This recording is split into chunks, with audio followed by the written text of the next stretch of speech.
Okay, welcome back, everybody. I hope you had a good break, a short one. We continue our amazing faculty and educators, and we're so happy that we have Dr. Dobry Kiprov with us uh, for the afternoon session.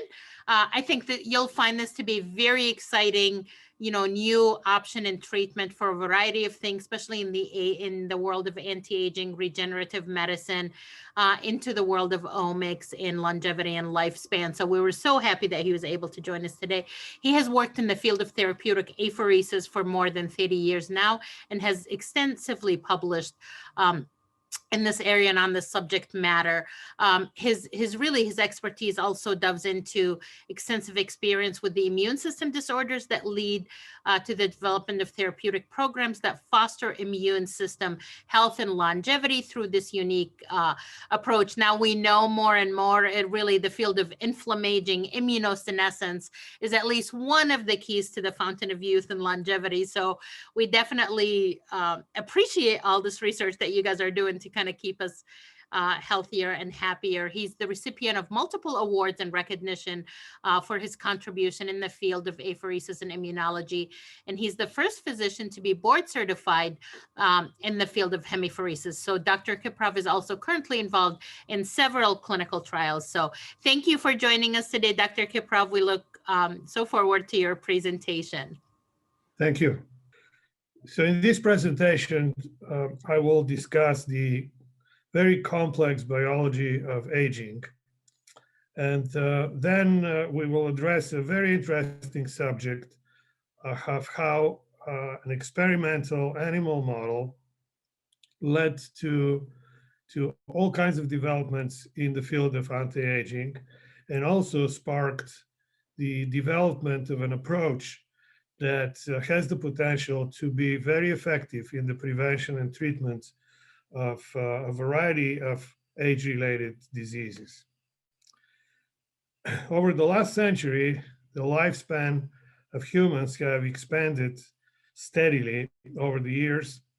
And the main reason for that is the improvement in healthcare due to all kinds of developments in the field of medicine.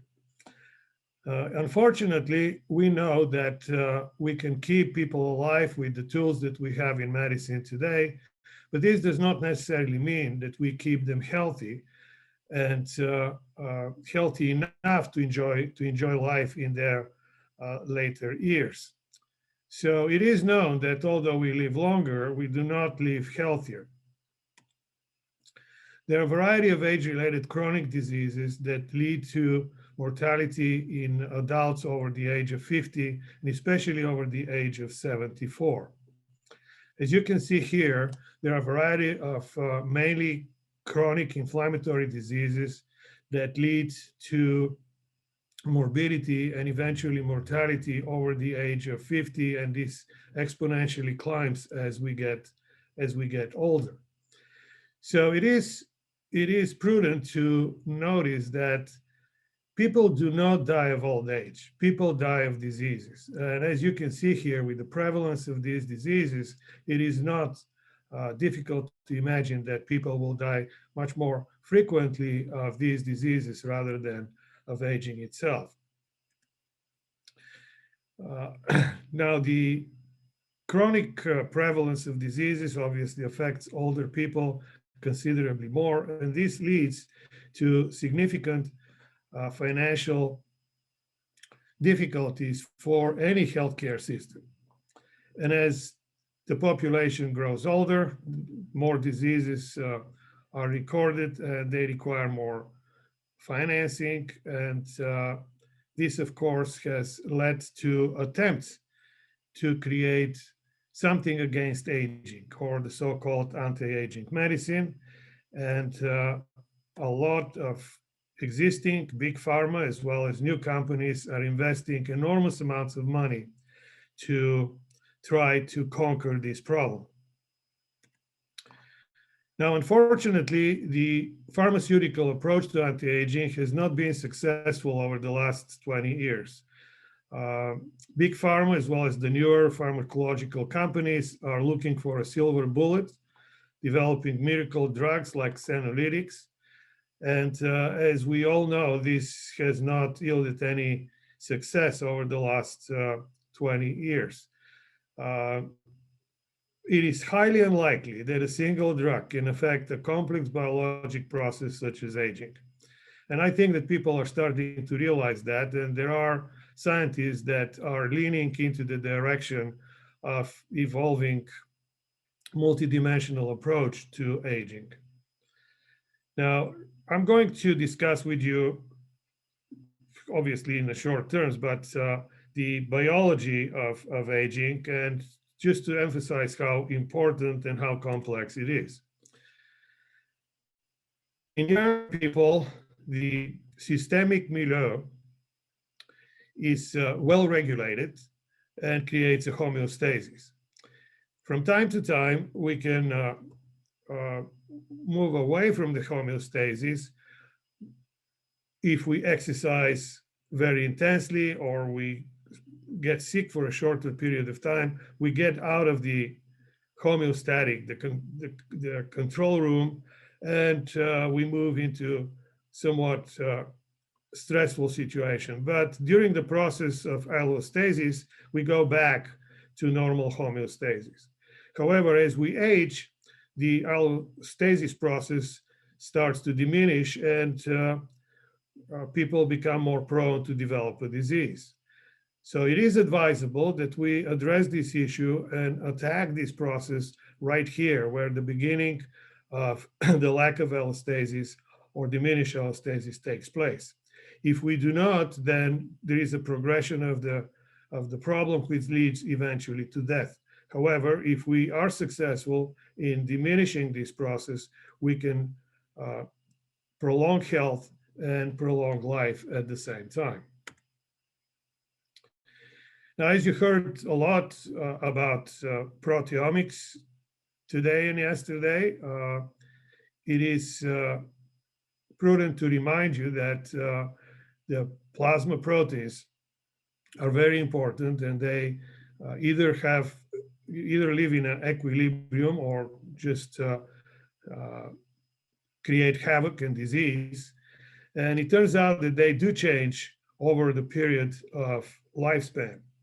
So as we get older, this balance of different proteins in our plasma and in the general systemic milieu changes dramatically, actually.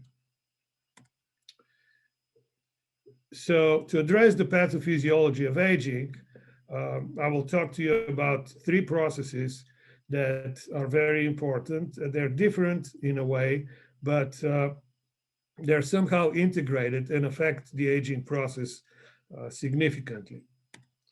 Well, first, we'll talk about inflammation, chronic inflammation, hence the term inflammaging.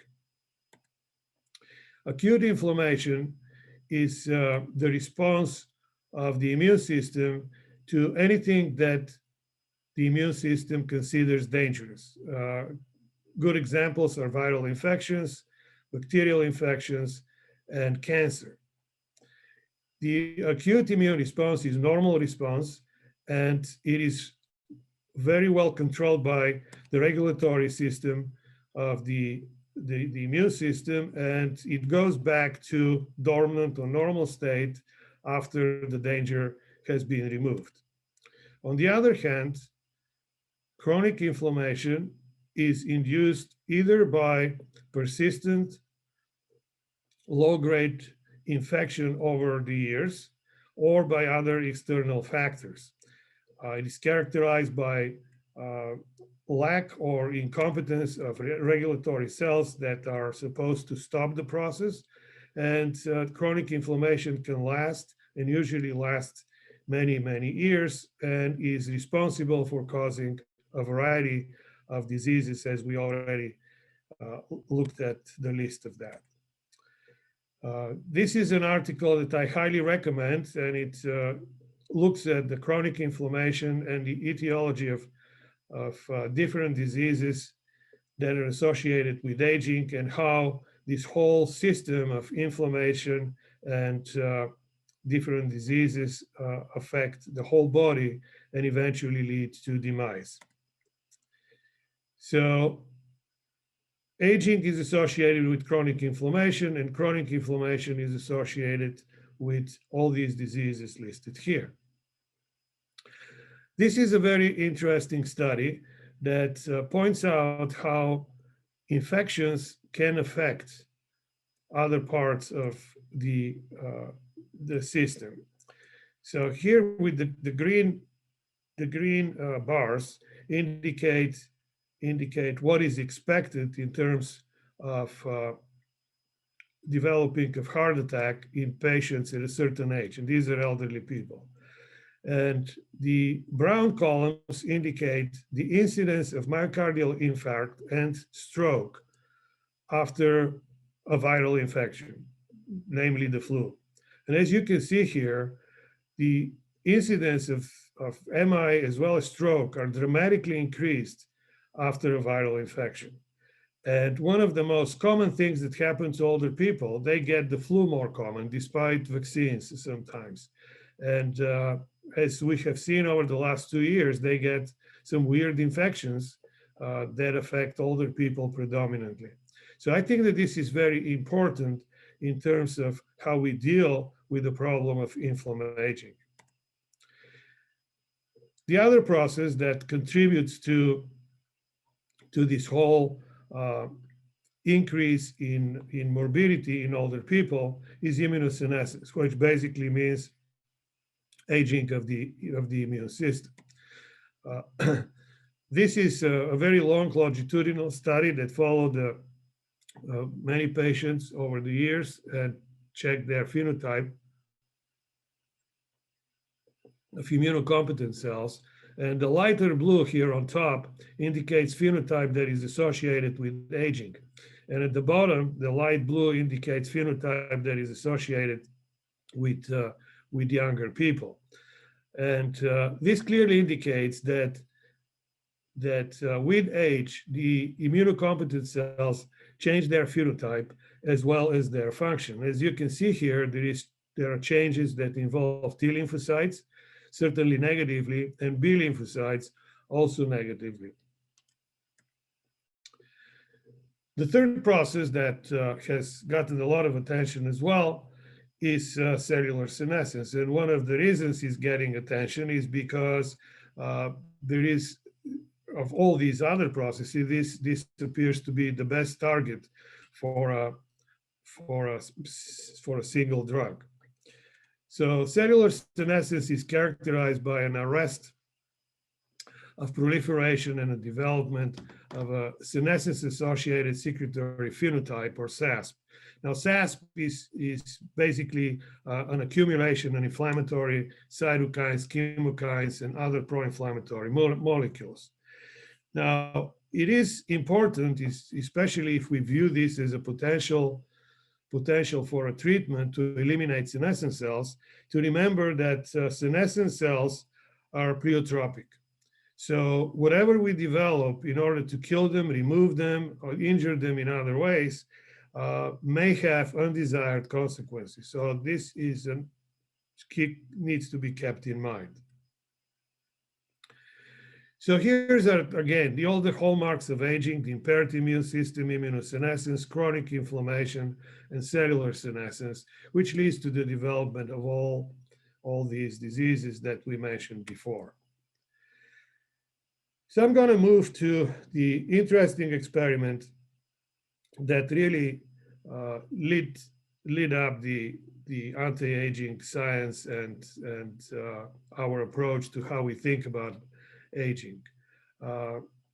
This was a seminal article published by Irina and Michael Comboy in 2005, where they described relatively well-known experimental model for studying aging. This model is called Parabiosis, and what they did is they sutured the skins of two genetically identical mice, and in this way they created a common circulation between the two mice.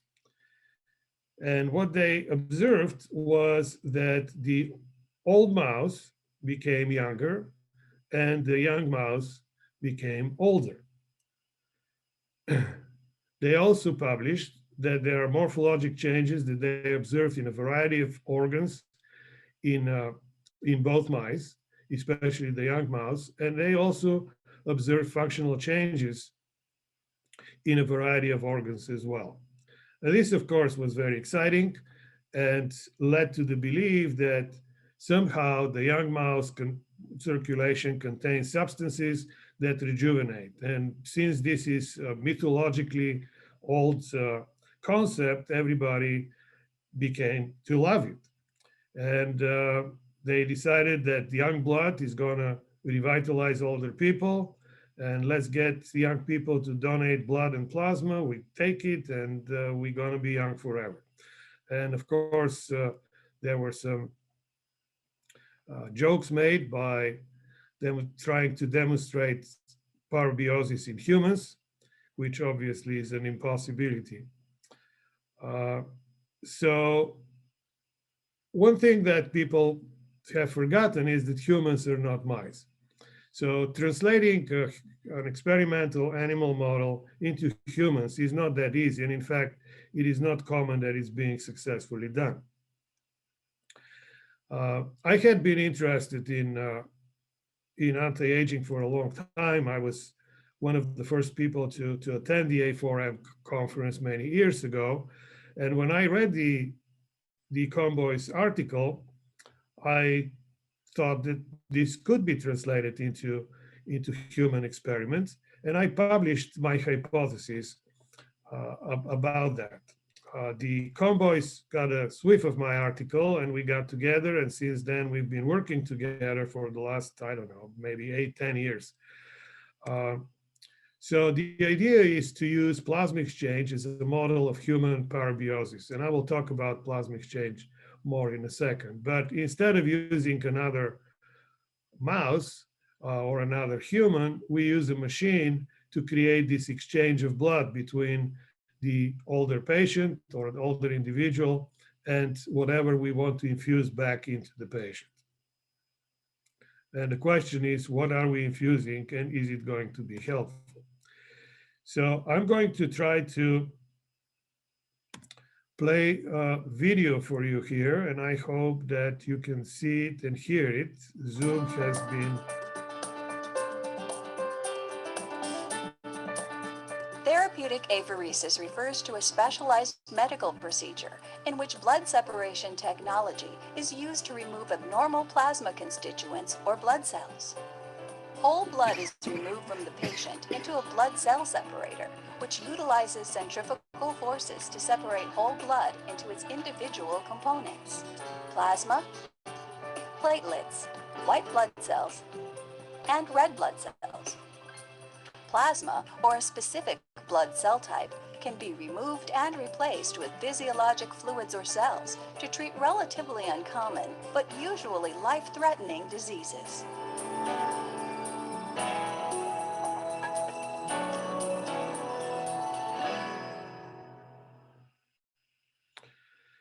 I hope that you were able to see and hear this. If not, this video is available on my multiple websites, the website with my name, and also there is a apheresispro.com website, and the multiple videos are available there for you to view.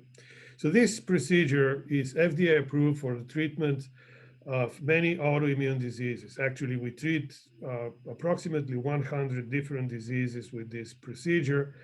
It became popular in the early 80s, and now it's available in many institutions, mainly in academic centers, at least for now. The introduction of plasmapheresis has made a huge impact in some very serious medical conditions, actually deadly medical conditions, such as thrombotic thrombocytopenic purpura, or TTP. The mortality rate of this disease before the introduction of plasmapheresis as a treatment modality was over 90%. Today, the mortality rate is as low, if not lower, than 12%. This is very dramatic. This is better than penicillin.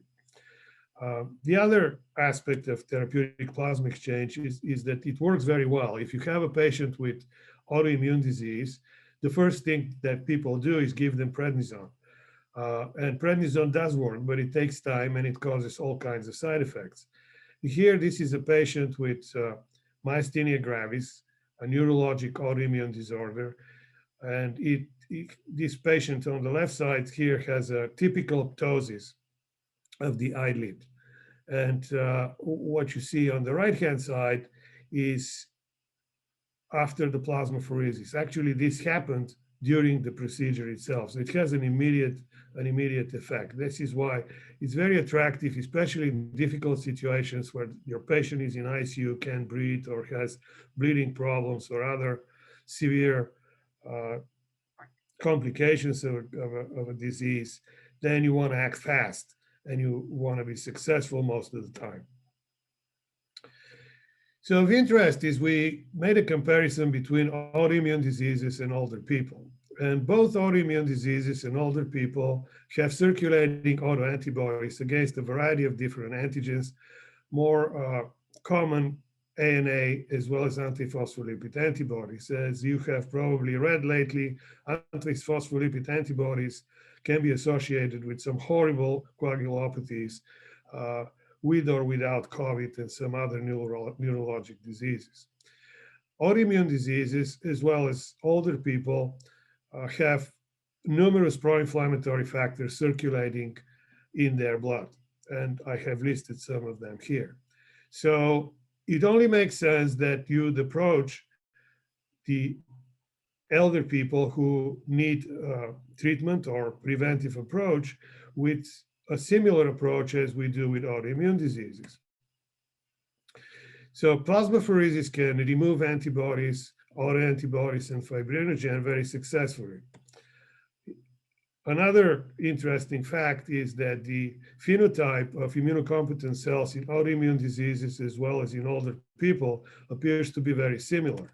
We have demonstrated, and others have published as well, the fact that plasmapheresis can affect the phenotype of immunocompetent cells in a variety of different autoimmune diseases.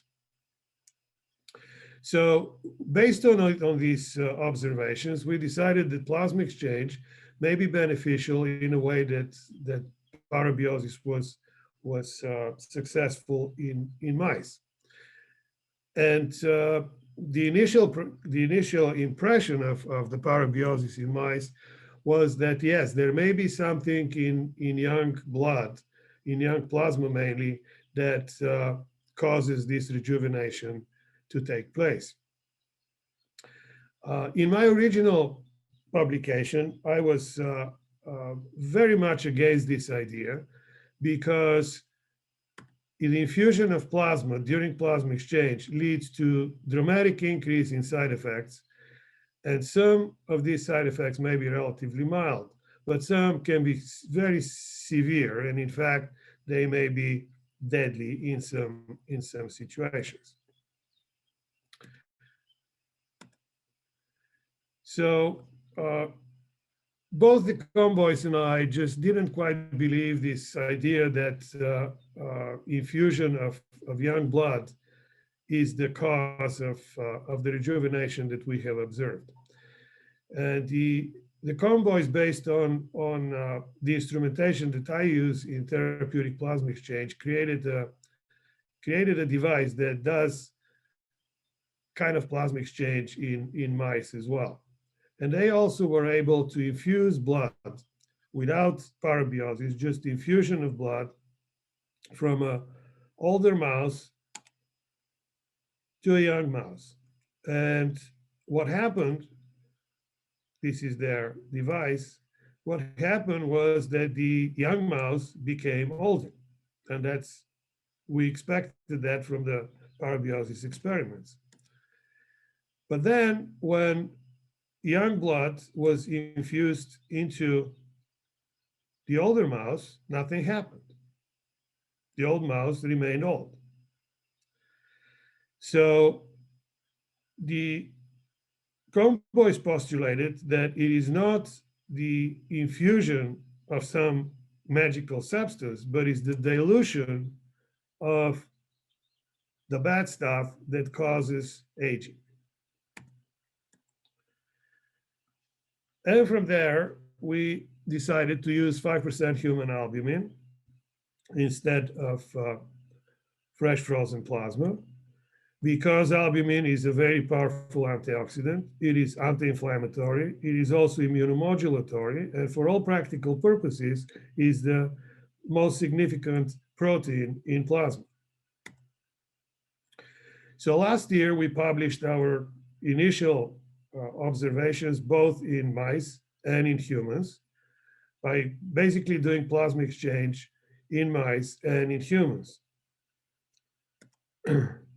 And both in mice and in humans, we observed fairly dramatic changes. And I'm not going to go through this whole thing. You can find the article, but I'd like to draw your attention in the, excuse me, in the lower panel.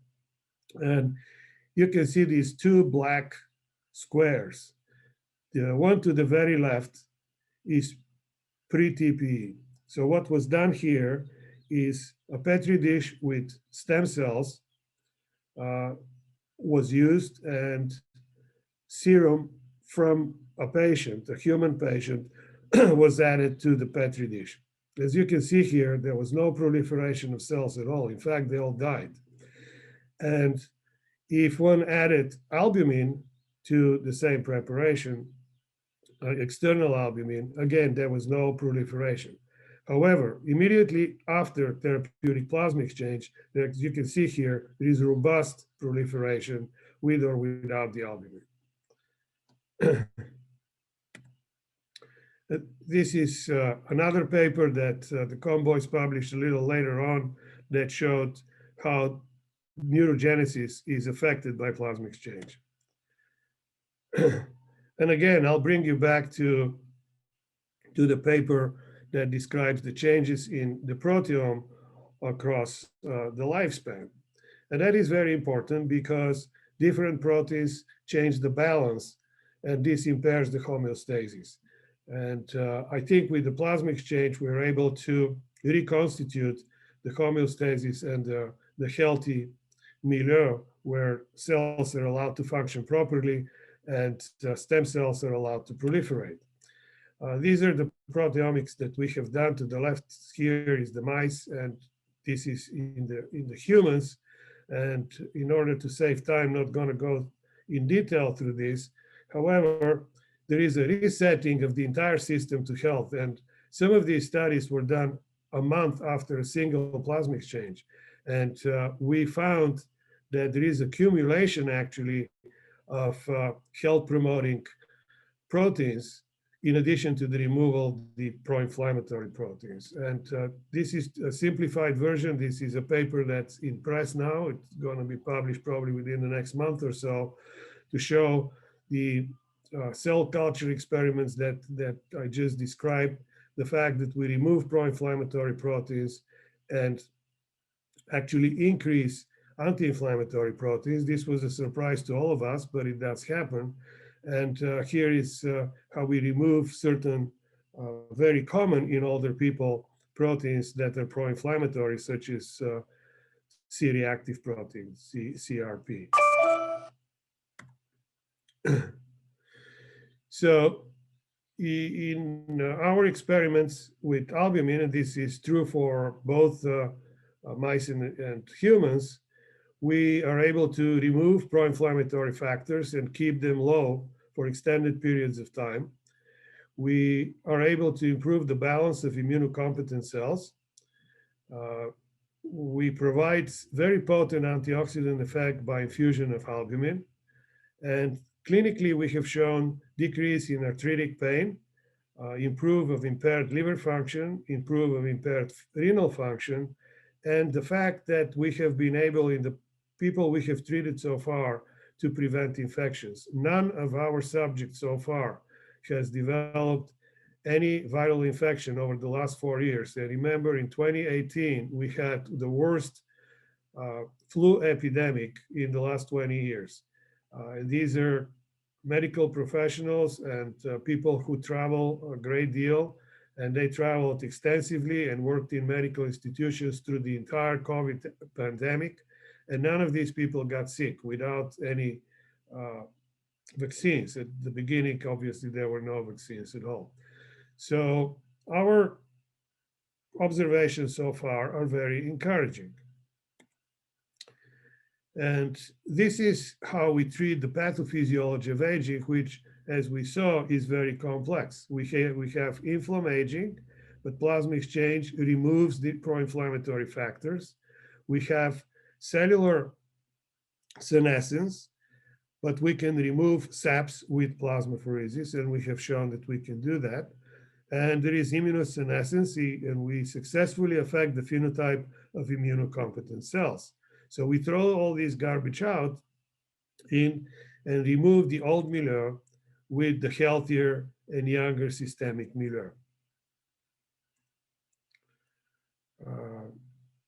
And back to this slide, which tells us about the chronic diseases. Now, people say, yeah, you showed all that. It's at that point, it's anecdotal. Have you treated any age-related disease? And we did, and we aimed at the one that is most commonly associated with old age. It may not be the most common age-related disease, but it's certainly the one that is associated with older age, and that is Alzheimer's disease. So Alzheimer's disease is fairly common, and apparently it's growing rapidly for whatever reason. And it is estimated that 1 in 10 people have Alzheimer's disease. It is estimated that by 2050, 14 million people around the world will have Alzheimer's disease. The current hypothesis for the pathophysiology of Alzheimer's disease is the following. Chronic inflammation over time results in the production of beta amyloid, which circulates in the blood. It passes the blood-brain barrier and it deposits in the brain where it causes plaques with a very characteristic morphology. Because of this hypothesis, all kinds of attempts have been made to block the amyloid. And there, in the last 15 years, there have been 800 patients treated in a variety of phase 2, phase 3 clinical trials, and this cost more than $200 million. And the results have been very, very negative. Actually, many of these drugs that have been tried cause all kinds of side effects on top of the Alzheimer's symptomatology as well.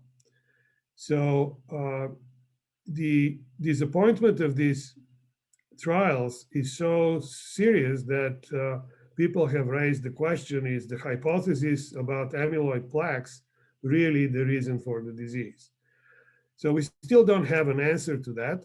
However, there have been other attempts to remove beta amyloid from patients with Alzheimer's disease. And this is a study that we did over the last 6 years. I was involved in the organization of this trial from the very beginning. And the trial was completed 2 years ago.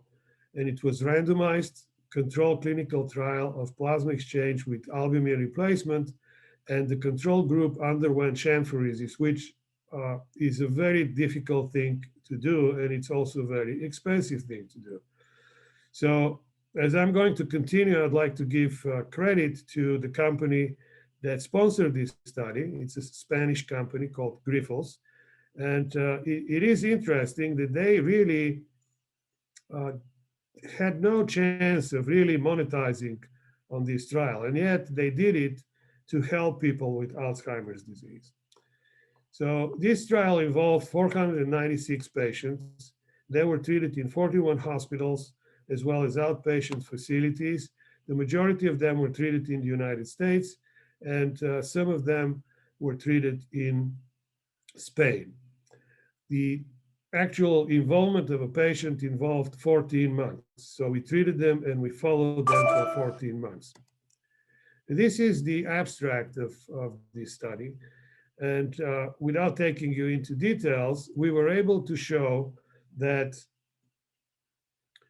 in moderately severe disease, we treated two groups of patients, moderately severe dementia and mild dementia. So in the moderately severe disease, we were able to arrest the progression of the disease in 67% of the patients and in none of the patients undergoing placebo.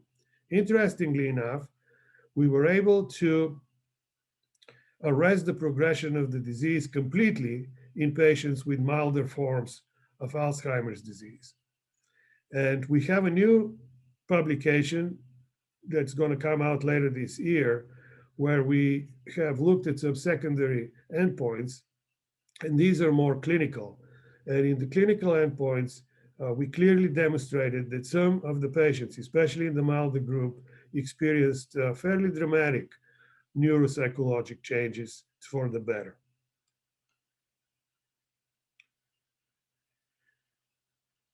So people got excited about the Alzheimer's study and our publications.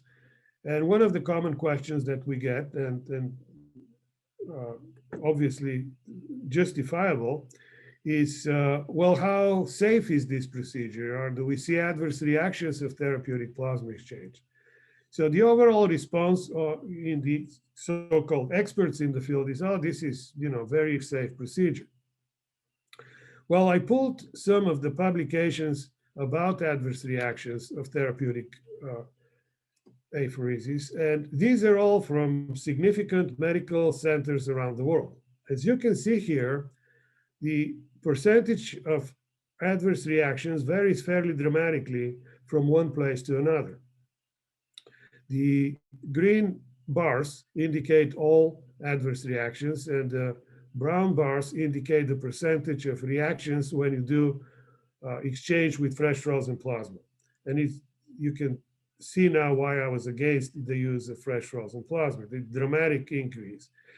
But interestingly enough, even in the hands of good people with experience, sometimes the adverse reactions are pretty high. And in others, in the institution of my good friend Andrea Kaplan, the reactions are very low. In our experience, overall, we have 4% of adverse reactions. The AMBER study had 4% of adverse reactions. Interestingly enough, in the United States procedures, we had only one adverse reaction from 4,000 procedures, and the rest were outside the United States. And in our clinical trial right now, over the last 4 years, knock on wood, we have not seen any adverse reactions. So there is dramatic difference between one place to another. So this procedure can be very safe, but it needs to be administered by very experienced people with good record as well. So I know that I'm a little early here, but this will allow for longer question and answer period. And I think that we have demonstrated here over the last several years that therapeutic plasma exchange upregulates the immune system by removing pro-inflammatory proteins, increasing anti-inflammatory proteins, and changing immune cells phenotype.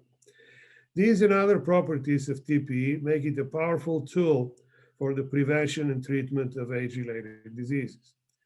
So the question is, are we done? And I think that we are far from done. We're in the process of organizing a controlled clinical trial for the prevention and treatment of other age-related diseases other than Alzheimer's disease. This is being planned now, and we'll be starting this trial right away. We continue our observational studies, both in mice as well as in humans. And we do believe that there will be opportunities to enhance the role of therapeutic plasma exchange with changing the fluids that we use, the exchange fluids, possibly medications that will enhance or prolong the effect of plasma exchange. So we're far from done. There's much more work to be done, and we're working previously to to conduct this work and bring people more hope. For the moment, though, it is uh, rewarding for what we have seen so far, and it gives us hope that better things are yet to come. So there is this controversy about health span versus lifespan, and I think that at this point, I certainly mentioned that earlier, people don't die of old age, people die of diseases. As you can see here on top, if morbidity is allowed to progress, people die at a younger age. If morbidity is slowed down with medications or plasmapheresis or whatever, then lifespan is prolonged. And we can certainly look at lifespan of over 100 years within the next decade or so. It is very important to realize that it is better to have a health span that allows you to enjoy life rather than be morbid and still alive. So as a conclusion, I will float this idea that it is the idea to die as young as possible, as late as possible. And this is modified by me from Ashley Montague. And at this point, I will just open the discussion. Thank you. Thank you, Dr. Kiprov. So we do have a few questions, and I think there's interest for all of us. Where in the US can we get this plasma exchange? How long does it take? What is the cost? And also, is there an age limitation, if you will? Can we just go start getting this to stay as young as possible and live and die as healthy as possible?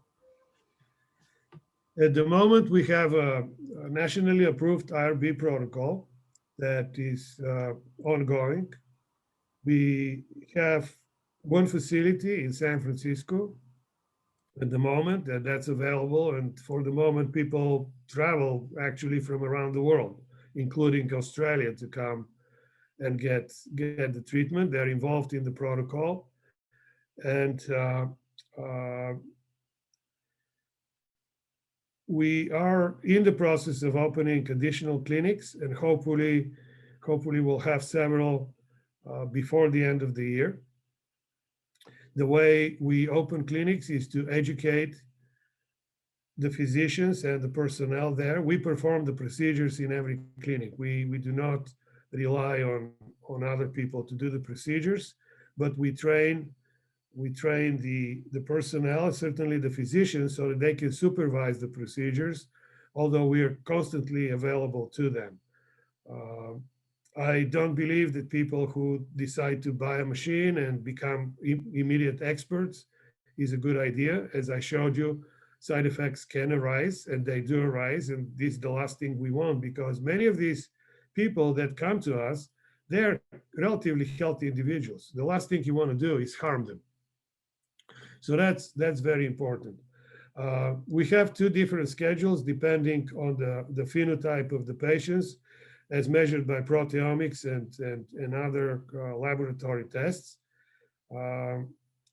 So that's the way it is. We have a small grant, so certain people are not charged at all.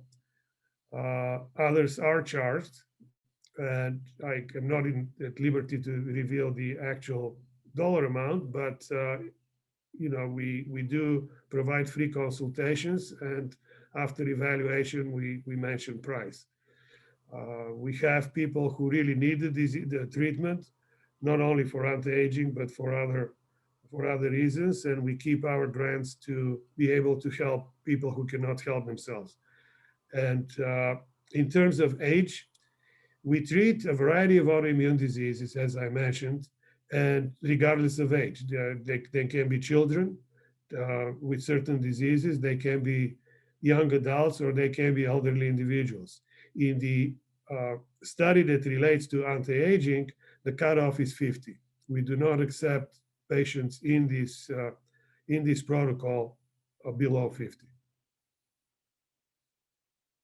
Great. So for the Alzheimer's study, would the patients need more plasmapheresis after the improvement? So for maintenance per se, so you can keep them healthier? This is a great question. The information we have is solely from the study that we conducted. So the study that we conducted, patients underwent 6 procedures over a short period of time, 2 or 3 weeks, depending on their vascular access. And then they were treated for 6 months, every month. So there was the initial aggressive treatment, and then there was chronic treatment over 6 months. And these patients were followed for additional 6 months after the last plasmapheresis procedure. So this is all the information we have. If I have to speculate, I think that many of these patients will most likely require additional chronic treatments, maybe not as frequent as once a month, but maybe once every quarter or 3 times a year. We are looking into this. I don't have the answer to that. There is an interesting subgroup of patients with Alzheimer's disease who have genetic predisposition to the disease, and their relatives, such as their parents, have experienced the development of Alzheimer's disease in very early age for Alzheimer's, in age 40, 50. And some of these younger people do die. So their offspring, their kids, are very much concerned. This disease leads to the constant production of beta amyloid by the liver. And again, it's a genetic predisposition. Now, this particular group of patients, fortunately, they're not that many, will require more frequent treatment. We treat them once or twice every 2 months. So in order to do this, do you have to be board certified in apheresis, or how do you get trained? And is this clinically available yet, or when do you anticipate it to be? We offer fellowship for physicians, and we help them develop their own clinic. They can affiliate with us. So this makes things easier because we provide basically a turnkey operation. But we will qualify them to supervise the procedures, and then they can enroll their own patients. So that's available. It's available now. We are opening, as I mentioned, we have one other clinic in Miami, which is functional, and it's affiliate with a trained physician and nurses. And we're opening a few more. So it is available. At the moment, though, it is San Francisco and Miami, and hopefully by the end of the year, we can offer more.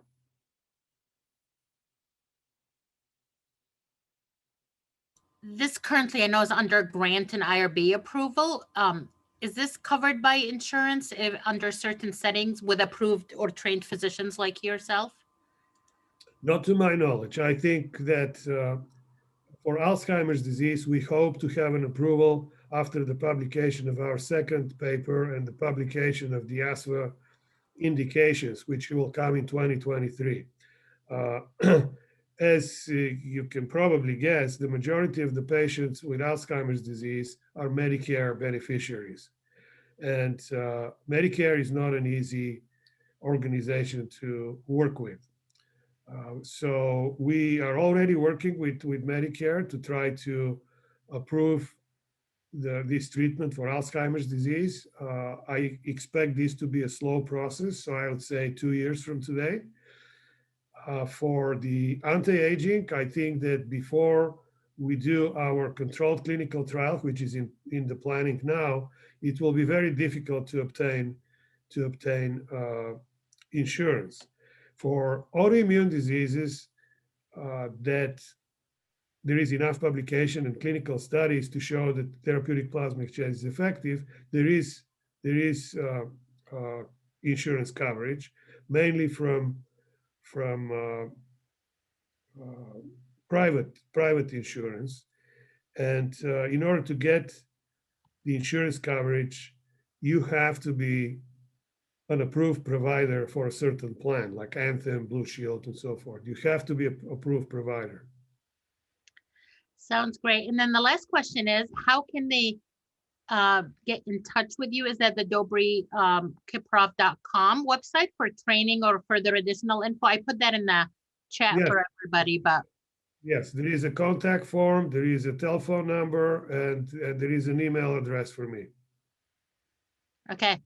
Perfect. Well, Dr. Kiprov, this was so enlightening and so amazing to see some of the research, especially in neurology, because a lot of times it's diagnose and adios, and we don't have honestly a lot of tools. So this is a great additional tool for treatment in lifespan aging, revolutionarily personalized medicine. So we so appreciate you being with us today. And thank you so much for your presentation.